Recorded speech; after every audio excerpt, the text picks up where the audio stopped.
Hey guys, welcome back to Critical Flick. Today we're talking about episode 6 of the Righteous Gemstones on HBO. So while episode 5 was more of a flashback episode, we are back in episode 6, back in the main story time here. And you're dealing with a little bit of the aftermath of the ending of the last episode, where you see that Jesse Gemstone ran the van off the side of the road.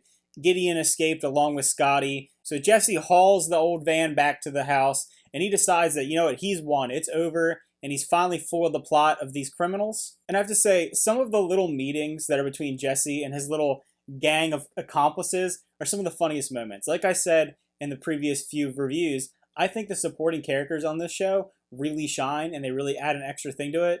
You even have characters like Gregory. He just makes me laugh. He's so wholesome and so upset that Jesse just won't take his little token, his little coin that he made for everybody. When they toss him in the water, just his face of disappointment was pretty funny. And that's something that's really a testament to the show. Like I've said before, the writing and the almost ad-lib nature of it is so witty and so well done that you can tell that someone who is a really good comedic performer wrote this. You know that Danny McBride was involved with this, as well as other writers that are really known for their comedy. So it works really well, and you can tell that these actors really fall into these characters and just embrace the zaniness, goofiness of each of these characters. We also see a little bit more of the sibling relationship in this episode. Like with the episode involving Kelvin, where we kind of dove into his character a little bit more, we get a little insight into Judy and why she is the way she is, and her trying to always, fit in and kind of take over for the brothers when they get all the spotlight and she doesn't get any. So it's kind of interesting seeing her storyline, seeing, her jealousy boil over, and then baby Billy Freeman taking advantage of that. So obviously, I have said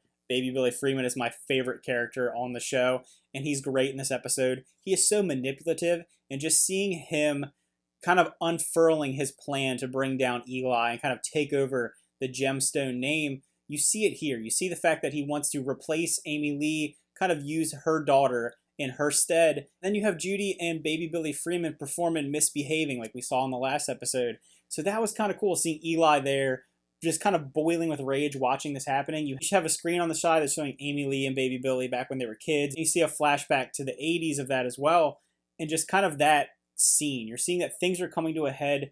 This episode feels like it is setting up for a major climax in the story. We only have a couple more episodes left, so I feel like we're going to get some big major events in the next episode or two. You're also seeing a little bit more of Jesse Gemstone dealing with his family. His wife is slowly catching on. She doesn't want to kind of confront him and bring everything about, but it's getting a little ridiculous at this point where she pretend like she's not seeing anything. I mean, she just saw him drive a car off the road and she has to pretend like that's just normal. I just love how he's just like, oh, we're just playing car pranks. It's just car pranks. It's just funny. I just think the writing in it works really well, and it just over-satirizes the way that maybe people are treated in the different spectrums of the world and different parts of the church or things like that. And I just think it's really witty. We also get a little bit more of Gideon's character coming back into the fold. And you see that there's a little bit of cracks in his idea. He maybe doesn't hate his father as much as he thought he did. And I thought the moment between Jesse Gemstone and Gideon was really interesting. He goes there and he meets with him and he says, I like you. They keep saying I like you. They obviously don't want to say I love you to one another, and the fact that they're kind of embarrassed to hug each other it's a kind of a touching little lighthearted moment on the show. And Jesse Gemstone, after he thinks he's foiled the plan, is on top of the world, and he wants to bring his family together, and he's trying to, just be a better person in a way, be above, how he was acting, being so hateful. So it's interesting to see how Gideon's going to handle this. And obviously you have that cliffhanger ending with Scotty showing up. And I'm really interested to see what happens, because Gideon obviously is starting to turn a little bit. Maybe he doesn't want to throw his family under the bus, and maybe he wants to turn on Scotty, but Scotty's a real wild card. So I'm interested to see how this all turns out. I think for my prediction, I think Keith is going to do something. I think he's going to save the day. He seems like the silent hero. He's going to come in and stop Scotty. And I hate to admit it, but I just this episode realized his name was Keith. I've been saying it wrong this whole time. I thought it was Keith.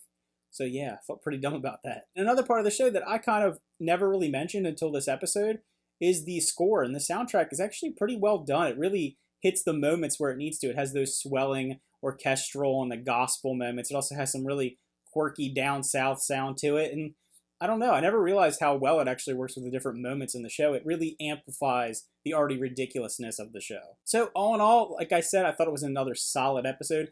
I really have been enjoying this show, and I didn't really expect to. Going into it, I hadn't seen a ton of Danny McBride's work. I'd seen him every once in a while. I obviously really liked Walton Goggins, but I didn't even know he was in the show until he shows up. But like I've said before, I honestly think he should get nominated. I think this is one of the best comedic performances I've seen in a really long time. He just really fits that character so well. Every time he's on screen, it totally steals the show. He is such an all-encompassing character that whenever he's there, everyone else just has to play off of him. And I love it. I think it's one of the best performances. All right, guys, so what is your predictions for this show? What do you think is going to happen? Do you think that Gideon is going to turn on Scotty? Is he going to keep going after his own family? Do you think that we're going to have a moment with Judy and baby Billy Freeman going after Eli? There's a lot of stakes going on here. This show went from being kind of a silly idea of a pastor being blackmailed to a pretty complex web of different characters dealing with one another. So I'm interested to see what you guys think is going to happen. So again, thanks for watching. Remember to like and subscribe, and see you guys next time.